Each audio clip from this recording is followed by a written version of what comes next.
Constellation Brands fait face à un environnement économique moins favorable. Le pouvoir d'achat de certains consommateurs, notamment sa clientèle hispanique, très importante pour ces marques, est sous pression, tout comme la confiance générale des ménages. Pour y répondre, l'entreprise mise sur une approche prudente mais structurée en 2 points. Elle continue d'investir dans le marketing pour maintenir la forte fidélité autour de Modelo et Corona. Je rappelle que Constellation Brands, c'est l'entreprise qui a le droit d'exploiter la marque Corona aux États-Unis. Je pense même également à la marque Modelo.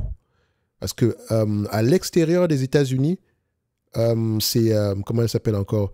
C'est Anheuser-Busch InBev. OK? AB InBev. Le deuxième point ici, c'est qu'elle adapte ses gammes pour rester fidèle à un public plus large sans compromettre sa qualité perçue, la qualité perçue de ses produits.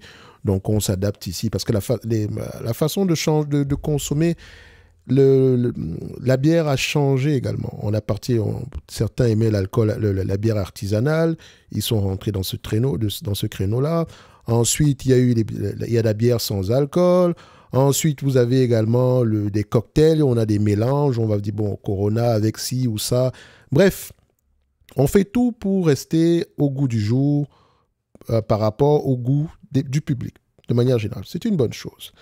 Malgré ces efforts, la rentabilité est affectée par 2 facteurs. Premièrement, les volumes plus faibles qui réduisent l'efficacité des coûts fixes. Donc, dites-vous ici que si les volumes diminuent, et que le prix reste et que les coûts restent constants, c'est compliqué. Deuxièmement, les tarifs douaniers qui sont plus faibles et qui sont plus élevés et qui pèsent sur les marges. Parce que on a besoin ici d'acheter de la matière première. Et donc, comme vous allez voir ici, les volumes également, la diminution est liée au fait que le moral des investisseurs, le moral des clients soit en berne et que ce moral-là, en fait, quand je dis ce moral-là, la clientèle est principalement, le cœur de cible de ce business, c'est essentiellement la population hispanique. Et vous savez qu'aujourd'hui, c'est un peu compliqué avec tout ce qui concerne l'immigration aux États-Unis, etc. Peut-être qu'ils ont peur de sortir prendre une bière, je n'en sais strictement rien du tout, mais ce sont des éléments qui pèsent sur cette compagnie de manière générale. Donc, il ne faut pas négliger cela. Alors, parce que les Américains ne vont pas consommer des Corona, ils vont plus consommer ici, comment on appelle ça? Les Bud Light, ce genre de choses-là. Il y a également un truc qu'il faut mentionner, c'est que l'espagnol, c'est la deuxième langue, la deuxième langue la plus parlée aux États-Unis. D'accord? Les Hispaniques, je pense, représentent ici le deuxième groupe ethnique, si ma mémoire est bonne. Donc, c'est un marché qui pèse énormément. Même au niveau des médias, c'est un marché qui pèse énormément. Alors, la direction reste confiante dans les perspectives à long terme, tu m'étonnes, mais choisit désormais une gestion plus prudente. Si les conditions économiques ne s'améliorent pas, elle pourrait ralentir certains investissements pour protéger les marges et la solidité financière de l'entreprise. Est-ce que c'est une entreprise qui mérite d'avoir une place dans notre watchlist? Alors, on fait simple. On va faire comme ça. On met STZ. Je vais laisser le prompt en décider. Même si je connais déjà la réponse de manière générale. Je fais ça. Et récupérez-le en description de la vidéo. On vient, on colle. Pour ceux qui ne savent pas ce que Constellation Brands fait, ça nous prend quoi? Quelques secondes. Ça nous permet aussi d'aller regarder les chiffres assez rapidement. On tape STZ 1 et 2. Elle est déjà dans la watchlist. D'accord? Et c'est totalement normal. On verra tantôt pourquoi, au-delà des chiffres ici. Bon, vous avez le ROIC qui est intéressant, blablabla, c'est intéressant. Le PER ici, moyen, est aux alentours de 15 fois les bénéfices. C'est de l'alcool, excusez-moi, c'est 20 fois les bénéfices. D'accord?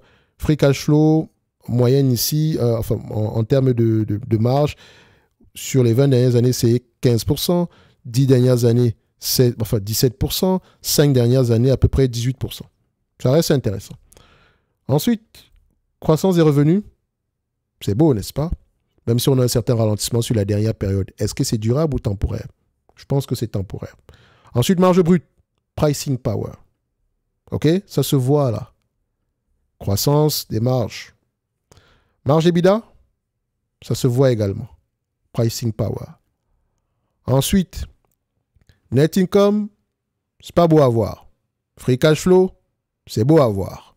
Et on met sur le même graphique, free cash flow a tendance à représenter la véritable rentabilité de ce business. Mais faites attention, parfois pour comparer les deux, mettez ça en yearly, mettez ça en cumulé, dans net income cumulé. Où est-ce qu'on l'a ici? Boum. Et on prend free cash flow cumulé. On prend ça ici. Non, c'est pas ça. Cumulé. Voilà. Donc sur les, disons, les 10 dernières années, free cash flow est plus élevé, de 4 milliards. 10 dernières années, de 3 milliards. 5 dernières années, on a une différence ici de près de 5 milliards. Bon, la différence reste énorme ici, mais les net income ne sont pas si loin que ça à une période ici entre 2015 et à peu près 2022 ici, les net income étaient plus élevés. Sauf que les free cash flow prennent le relais ici. Pourquoi? Parce qu'en termes de capital expenditure, le volume est plutôt en décroissance sur les dernières années. En termes de CAPEX, en termes de pourcentage, qu'est-ce qu'on a? On a également, voilà, on a plutôt une stabilité sur les dernières années ici. Et depuis 2024, on assiste à une légère réduction de manière globale. Enfin, maintenant, dites-vous ici que les free cash flow, la dépense en CAPEX de la compagnie, il faut les comparer également à la moyenne du secteur d'activité. Ça peut être une entreprise qui investit massivement depuis plusieurs années. D'accord? On ne va pas juste tirer des conclusions en regardant juste ça comme ça. Il faut prendre toutes les entreprises, les mettre côte à côte et voir celles qui dépensent plus ou moins. D'accord? Et tirer les conclusions qui s'imposent. Pourquoi est-ce qu'elles dépensent plus? Pourquoi est-ce qu'elles dépensent moins? D'accord? Mais de manière générale, ici, l'avantage concurrentiel va provenir d'où? Et là, on vient ici. Qu'est-ce que Constellation fait? Constellation Brand produit et commercialise un portefeuille de marques de bière, de vin et de spiritueux à forte croissance aux États-Unis avec un accent dominant sur son portefeuille de bière importée mexicaine. OK? On a bien dit quoi? Bière importée mexicaine. Et on parle également de tarifs douaniers.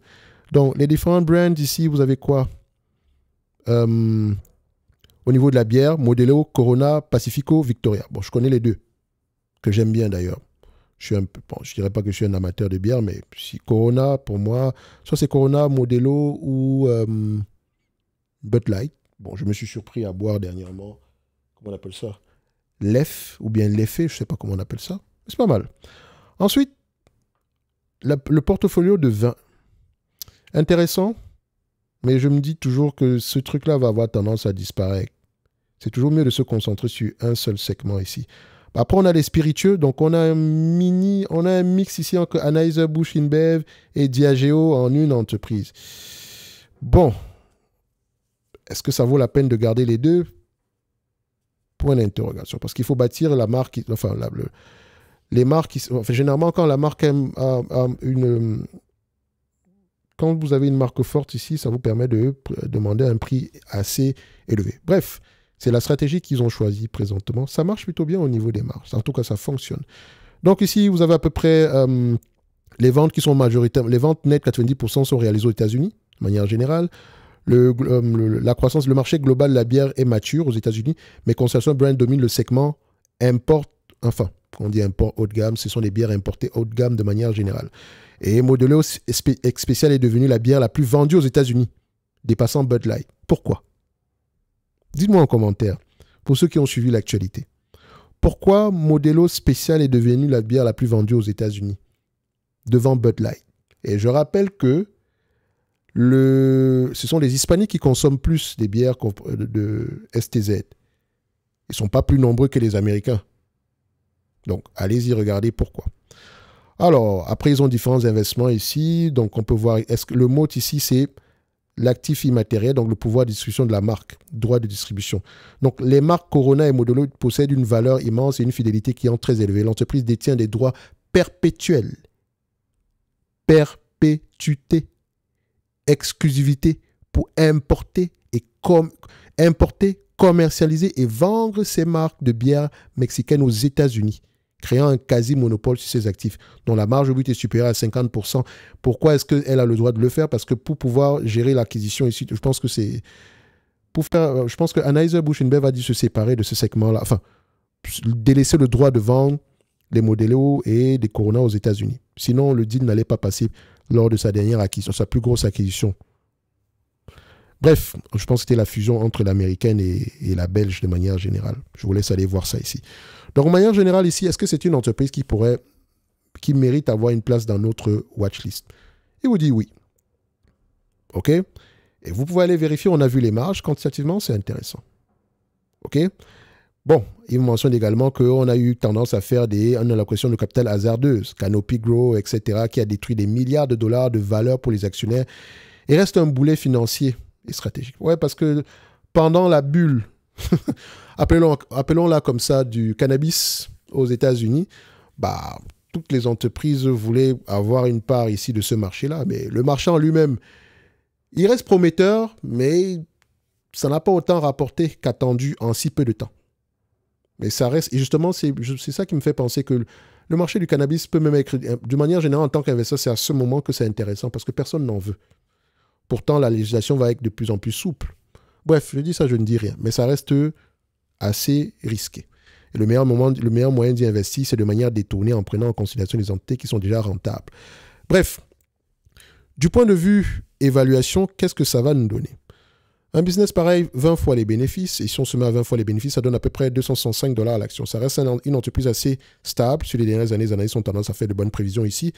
Et donc, je mettrais en target price aux alentours de 265 $ à l'action. Moi, la dette nette, par action, 265. Moi, la dette nette, ça donne combien? On a une dette nette de combien? 265 moins 60, je mets en quarterly, 265 moins 67, 265 moins 67, ça donne à peu près disons, 200 $ à l'action. Donc au prix actuel, c'est très intéressant. D'accord? Donc, admettons qu'on vous distribue la totalité des bénéfices nets attendus en date par rapport au prix actuel, disons à 140 $ à l'action, ça donne à peu près un rendement sur coût de près de 9%. Maintenant, le plus important, c'est que l'entreprise se maintienne à ce niveau-ci.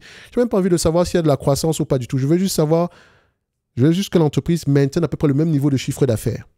Le prix actuel est intéressant. Du point de vue dividende, si vous distribuez la totalité des bénéfices nets ici attendus, en l'année actuelle, vous avez à peu près 8,86%, alors que là, on est à 2,91%. Rachat d'actions, versement de dividendes, c'est magnifique. Donc, pour ceux qui cherchent un dividende, voici le type d'entreprise qui pourrait vous intéresser. Sauf si vous pensez que la bière va avoir tendance à disparaître, etc. Moi, je ne pense pas que ça va disparaître. La consommation est il y a de moins en moins de personnes qui en consomment. Mais ce qui est bien, c'est que quand un secteur d'activité est en difficulté, on a tendance à fusionner et réduire le nombre d'opérateurs, ce qui donne un pricing power aux entités restantes. Bref, si ça vous intéresse, c'est un secteur à aller regarder en tout cas en profondeur. Je mettrai ici dans ma watchlist aux alentours de 200 $ à l'action. C'est de la consommation discrétionnaire, donc ça, comment ça s'appelle encore? Constellation Software. Non, Constellation Brands. Attendez, consommation discrétionnaire, qu'est-ce que je raconte? Non, c'est Staple. Attention. On met ça à Staple. Et encore, Constellation Software, allez la regarder également. Donc, la dernière fois, on était à 273 $ à l'action. La dernière fois, c'était au mois de mai 2025. On va faire un ajustement ici. Et on la mettra à 200.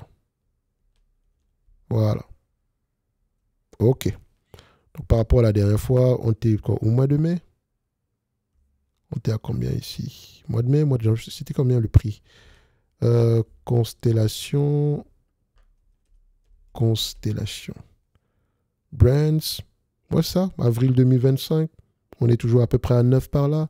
Je pense ici, j'avais dû prendre 25 fois les bénéfices. Puis après, on pourrait remonter à 25 fois les bénéfices. Ça ne dérange pas plus que ça. Enfin, on dit 25 fois les bénéfices, mais toujours mieux à 20. Ici, 260. Je pense que peut-être que je n'avais pas enlevé la dette. Hein. Bref, c'est l'un ou l'autre. Ça ne dérange pas plus que ça. Ça reste à 9%. On a à peu près 9,5% ici. Bref, si ça vous intéresse, allez-y regarder en profondeur. Récupérez vos prompts ici en description de la vidéo. Vous avez jusqu'au 31 du mois d'octobre. Enfin, pour l'utiliser, bien sûr. Et on se donne rendez-vous sur les prochaines. Laissez-moi savoir en commentaire ceux qui ont du Constellation Brands et ceux qui ont des avis négatifs dessus. C'est ça qui m'intéresse. Je préfère les avis négatifs parce que ça nous permet peut-être ici de voir des choses que nous, on ne voyait pas. Ou bien, vu que peut-être qu'on a des lunettes roses en date d'aujourd'hui. Donc, laissez-moi savoir en commentaire et nous, on se donne rendez-vous sur les prochaines vidéos. Merci, au revoir.